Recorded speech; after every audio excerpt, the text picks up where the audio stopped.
2004년에 제가 50만 원으로 회사를 설립을 했고요. 2018년 작년 기준으로 보니 2,600억 정도 매출했고요. 그중에 아마존 통해서 매출한 게 한 2,000억 정도 됐던 것 같습니다. 안녕하세요. 저는 슈프겐 코리아 대표 김대웅입니다. 핸드폰 케이스로 유명하고요. 스크린 프로텍터, 차저, 최근에는 동시 통역기도 출시를 해서 판매를 하고 있습니다.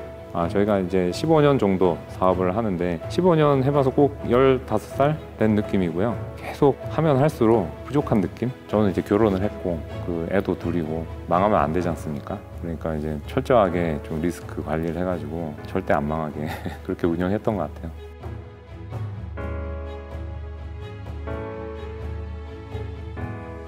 2004년 무렵에 저는 이제 영업사원이었는데요. 소프트웨어 영업을 하다가 이제 우연히 핸드폰을 사게 됐어요. 그날 산날 이제 이게 떨어뜨린 거지, 운동을 하다가. 그래서 그걸 이제 너무 아까워가지고 외관이라고 해야 될까요? 그렇게 교체를 했어요. 삼성 서비스센터 가가지고. 다시 또 상처나면 안 되니까 투명 코팅지를 문방구 같은 데서 사가지고 가위로 잘라가지고 붙여보니까 좀 좋더라고요. 그래서 그거를 이제 저도 이제 팔아본 거죠. 그냥 비닐에 집어넣고 용돈 삼아 옥션으로 판매를 했었어요.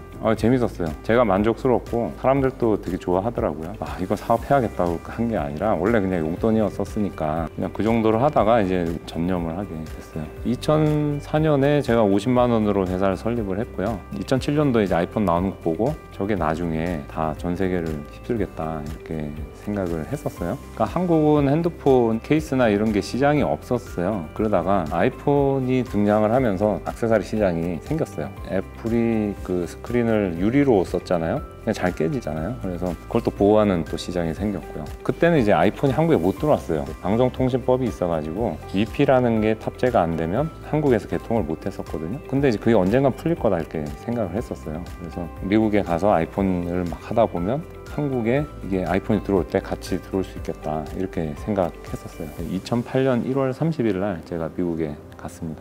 미국 회사 설립할 때 2억이 초기 자본금이었거든요. 오피스 계약을 했습니다. 일단은 창문이 없었고요. 5평 정도 됐던 방이었어요. 미국에 가자마자 직원 뽑고 쇼핑몰부터 만들었었어요. 저는 아마존은 전혀 생각 안 하고 있었고요. 쇼핑몰이 만들어지면 이걸로 구글 키워드 광고하자. 그런 이제 전략으로 시작했었던 거죠, 처음에. 그러다가 2011년 8월경에 미국에 좀 출장을 갔어요. 아마존 해야겠다 그렇게 생각을 하게 됐어요. 미국에서 이제 사람들 보니까. 예전에는 이제 뭘 검색할 때 다 구글에서 검색을 했었거든요. 옛날에는 데스크탑에 웹브라우저 들어가서 검색해서 샀다면 구글 같은 경우는 이제 결과가 내가 뭘 사려고 해도 많이 뜨잖아요. 이것저것 결과가 많지 않습니까? 근데 아마존은 뭘 사려고 하면 제품만 정확하게 보이고요. 깔끔하게 정리도 돼 있고 리뷰도 바로 쉽게 볼 수가 있고 이제 2012년부터는 앱으로 검색하는 것도 많아졌고요. 그냥 아마존 사이트 가서 검색을 하거나 모바일로 그냥 검색을 하는 게 많아지니까 이제 제품을 살 때 구글에서 검색을 안 하고 아마존에서 또는 아마존 앱으로 그냥 검색해서 사네? 이제 이렇게 보게 된 거죠. 그러니까 내가 그러고 주변도 그러고 다 그러니까 직원들한테 이제 어느 날 불러가지고 이 구글로 하지 말고 다 아마존으로 하자 이렇게 의견을 줬고 그렇게 조직을 바꾸겠다 그렇게 했었어요. 어떤 직원분은 이걸 내가 왜 이렇게 해야 되지? 라고 하신 분들도 있었어요. 아마존이 이 정도로 잘 될지 몰랐었고 저희도 이제 이 방법이 맞았는지 저 포함 직원들도 관심 많이 했지만 동의하지 않으신 분들은 결국 퇴사를 했고요. 우리가 좀 확신을 가지고 그래도 해보자 라는 마음으로 했던 것 같아요. 2012년 겨울 무렵에 아마존으로 다 집중을 하기로 의사결정을 하고 그때 처음으로 이제 아마존 담당자를 뽑고요. 집중하고 투자를 했지만 또 성과가 그렇게 빨리 나진 않았어요. 그러니까 저희가 성과가 실제 난 거는 2014년 가을, 겨울 그때 그 전까지는 계속 이제 버텼던 것 같아요. 제품도 계속 개발하고 계속 이제 하다 보면 이게 또 이렇게 오는 것 같아요. 사람들이 인지도 해주고 그 스티브 잡스 사망 이후에 아이폰 6 케이스인데 이제 터프 아머라는 케이스 저희한테 기회를 줬고요.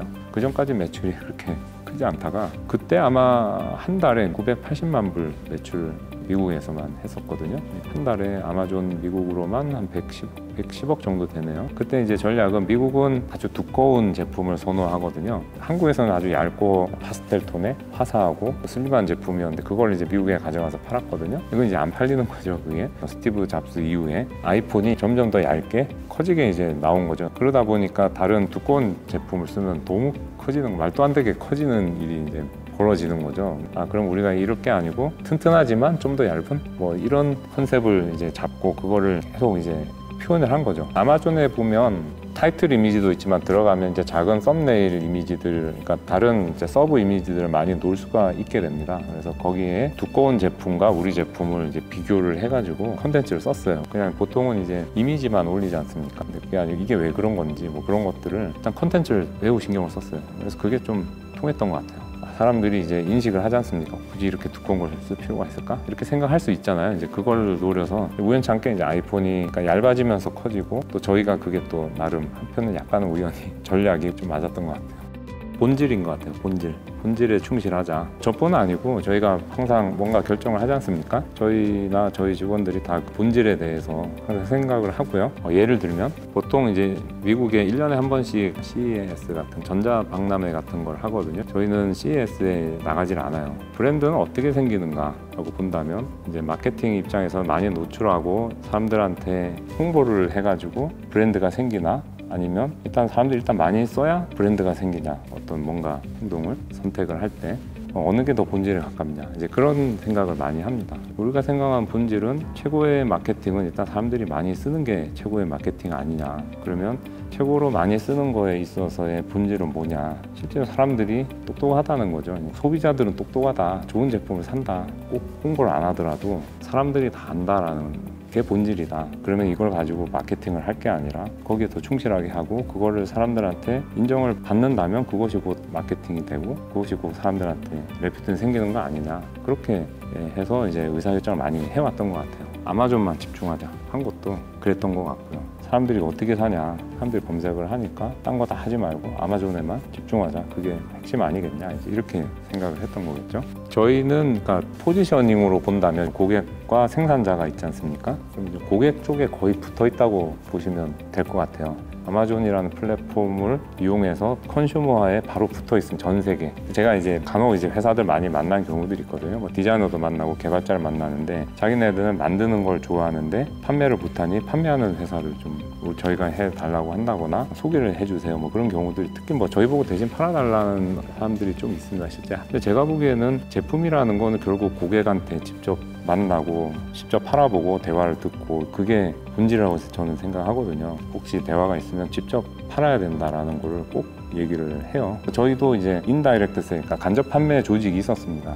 물론 지금도 있긴 하지만, 근데 저희들이 간접 판매 조직은 좀 줄이고 직접 고객들을 만나서 팔자. 그래서 다이렉트 세일즈 조직들을 이제 대폭 강화를 했고요. 직접 고객들한테 파니까 이제 영업분들이 예전에는 바이어 얘기만 하는데 지금은 이제 고객들의 반응과 고객들의 생각, 그런 것들을 얘기를 하는 거죠, 개발자들한테. 그러니까 그 다음 넥스트 제품, 사람들이 원하는 게 이제 기획이 가능해지고, 또 직원들 차원에서요. 그랬던 것 같아요. 그래서 그런 차원에서 좀 본질 이렇게 얘기하는 것 같아요. 저는 이제 결혼을 했고 그 애도 둘이고 망하면 안 되지 않습니까? 그러니까 이제 철저하게 좀 리스크 관리를 해가지고 절대 안 망하게 그렇게 운영했던 것 같아요. 그러니까 우리의 있는 돈보다 좀 많이 지출을 하게 되는 경우들이 있잖아요. 대출을 받는 방법, 투자를 받는 방법, 또는 협력을 하는 방법이 있을 텐데 저 같은 경우는 협력을 했던 것 같아요. 초기에 이제 저희가 자본이 많지 않았었잖아요. 근데 이제 아이폰 3가 출시됐어요. 2008년도에. 케이스를 만들어야겠는데 케이스 금형비가 대충 한 800만 원 정도 했었어요. 근데 저는 이제 돈이 그렇게 없었으니까 어떤 회사를 찾아가서 같이 케이스를 만들기로 하고 400만 원, 400만 원 이렇게 투자해가지고 금형을 만들었었어요. 그래서 처음에는 이제 그렇게 해서 시작을 했었습니다. 직원 채용도 그렇고 투자 광고 버짓을 한다거나 막 할 수도 있겠지만, 그러니까 우리 수준에 맞게. 그래서 아마 좀 오래 걸린 것 같기도 한데요. 아마 제 성격이었던 것 같습니다. 좀 망하지 않는 방향으로 있는 버짓에서 잘 관리를 하면서 그렇게 했던 것 같아요. 저희가 1억 불 수출 탑을 작년에 받았거든요. 수출을 해보니까 물론 큰 돈은 아니지만 그래도 뭔가 나라에 기여를 하는 것 같고, 그래도 사회에 기여를 하는 게 참 좋고요. 또 해보니까 저희뿐 아니고 한국이 사람분들이 감각이 있고 잘 만드는 것 같아요. 뭘 해도 한국이 잘하는 것들이 있습니다, 몇 개. 그러니까 뭐 화장품 이런 거 잘하고요. 핸드폰 잘 만들지 않습니까? 제 생각에 우리 회사가 아마존에서 케이스로 성공을 할 수 있었던 가장 큰 이유 중에 하나는 삼성이 한국 회사였다라는 생각이 들어요. 그러니까 삼성이 한국 회사하고 LG가 한국에 있으니까 그걸 만들기 위한 제조 인프라가 한국이 거의 세계 최고였던 것 같아요. 그 인프라를 이용해서 저희가 제품을 만들었던 것 같아요.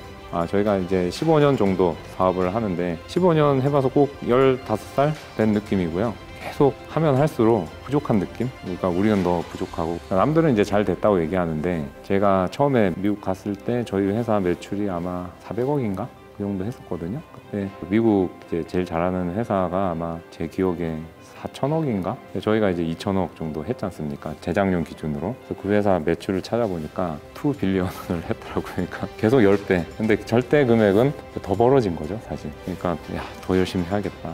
그런 생각만 들지 사실 우리가 이 정도 이루었네 뭐 그런 생각은 안 들고 앞으로 갈 길이 멀고 더 열심히 해야겠다 그 생각이 더 커요. 회사 초창기에는 딱 그 수준에 맞는 정도 숫자의 고민거리가 있다면 지금은 이제 15년 됐고 회사가 2,600억 하니까 또 그 수준에 맞는 고민이 계속 이제 생기는 것 같고요. 아마 회사가 더 연륜이 더 쌓이고 한다면 또 거기에 맞는 또 고민들이 계속 생길 것 같습니다. 내가 이 제품을 아마존에 판매를 할 수 있을까 이제 시장 조사를 할 수 있잖아요. 액션 카메라를 팔 거야 라고 한다면 그냥 이제 아마존 로직으로 본다면 사람들이 액션 카메라를 살 때 고프로를 검색을 많이 하거든요.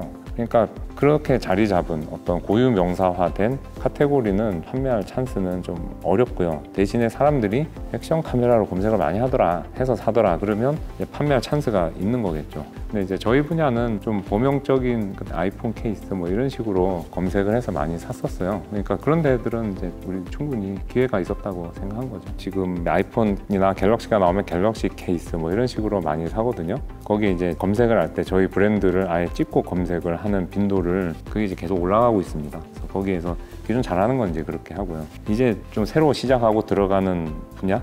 그 분야에 대한 기회가 되게 많아요. 사실 그거를 저희들이 카테고리를 잘 분석을 하고 제품을 잘 기획을 하면 저희들이 많은 경우에 좀 성과가 나는 경우들이 있고요. 기존에 하는 거에서는 브랜드력을 더 올리는 방향하고 하나는 이제 새로운 분야 카테고리에 우리들이 잘 분석을 해서 들어가는 기회라고 이렇게 생각하시면 될 것 같아요. 리뷰 관리가 매우 중요하다라는 거를 말씀드리고 싶네요. 이제 사람들이 브랜드 제품을 많이 선호하잖아요. 그냥 저 혼자 생각은 이 브랜드는 믿을 수 있으니까 그렇게 해서 이제 많이 산다고 보는데 아마존 등장 이후에는 그 브랜드 신뢰도보다는 리뷰를 더 신뢰하는 경향이 있습니다. 그 아마존은 조작된 리뷰에 대해서 알고리즘을 계속 만들고 있고요. 계속 업그레이드를 하고 있어요. 예를 들면 누가 이제 아는 지인이 리뷰를 남기잖아요. 또 부탁을 해가지고 그러면 아마존이 그걸 압니다. 이건 지인이 썼네 이렇게 해가지고 지워버리는 경우도 많고 또는 그 어카운트를 막는 경우도 많고요. 그래서 그게 계속 업그레이드 되고 있습니다. 그 세계 시장에 한번 도전해보고 좀 진출해보고 싶어 하시는 창업가분들이 있다면 일단은 자기 제품의 확신을 가지고 끈기 있게 좀 오랜 기간 동안에 계속 버티면서 좀 하는 거를 꼭 추천합니다. 그러니까 저희 회사도 오래 걸렸고요. 오래 걸립니다. 예를 들어 사람들이 인지를 하고 거기에 대해서 평판, 레퓨테이션이 생기는 데는 절대적으로 시간이 좀 걸리는 것 같아요. 특히 글로벌 시장에서는 고객들이 똑똑하기 때문에 자기 제품에 대한 어떤 열정과 확신이 제일 중요한 것 같아요. 난 이렇게 만들고 판매는 다른 사람이 해줘야지 라고 하는 건 안 되고 내가 이렇게 하고 직접 소비자들한테 직접 팔아봐야지 라는 마음, 그렇게 하신 분들은 성공을 하는 것 같고요. 그게 아니고 나는 만들기만 해야지 그런 거는 좀 잘 안 되는 것 같아요. 그리고 저희는 이제 혼자 했으니까 아주 외롭게 사업을 했거든요. 근데 이제 중국 회사들은 이게 잘 돼 있어요. 서로 정말 잘 도우고요. 정보도 서로 많이 나누고. 그래서 지금 아마존이란에서는 좀 중국 회사들이 좀 잘 하고요. 저희 한국 회사들은 아직은 좀 각자 플레이를 하는 성향들이 있고요. 그래서 이걸 제가 보기에는 같이 할 필요가 있고요. 그러니까 벤처 캐피탈에 이제 프라이머가 있고 프라이머 사제가 또 있거든요. 거기에 각각 저희 이제 펀드 투자를 저희가 했고요. 거기서 이제 일부 해외에 나갈 수 있는 제품들 그쪽이 있으면 이제 저한테 소개를 해서 저희들이 좀 더 투자를 한다거나 또는 멘토링보다도 경험을 좀 얘기해가지고 하는 경우도 있는데 이제 일단은 제가 이게 가능성이 있는지를 먼저 좀 봅니다. 실제로 이게 미국에서 성공 가능한 제품인가 이제 그런 걸 제일 많이 보고요. 항상 이제 회사가 작으면 물류라는 어려움이 있거든요. 그래서 그런 데들은 이제 저희 회사 물류 서비스를 좀 이용을 하는 경우가 많습니다. 최근에도 이제 계속 늘어나는 추세고요. 해외 시장 진출을 하는 데 있어서 고민을 나누고 좀 도움을 받을 수 있고 거기에 또 그 뜻을 함께 할 수 있는 아군, 선배 회사나 또는 옆에 동료 회사나 또는 뭐 투자사도 될 수가 있고요. 그런 회사들, 그런 아군들이 좀 있으면 좀 더 좋을 것 같습니다.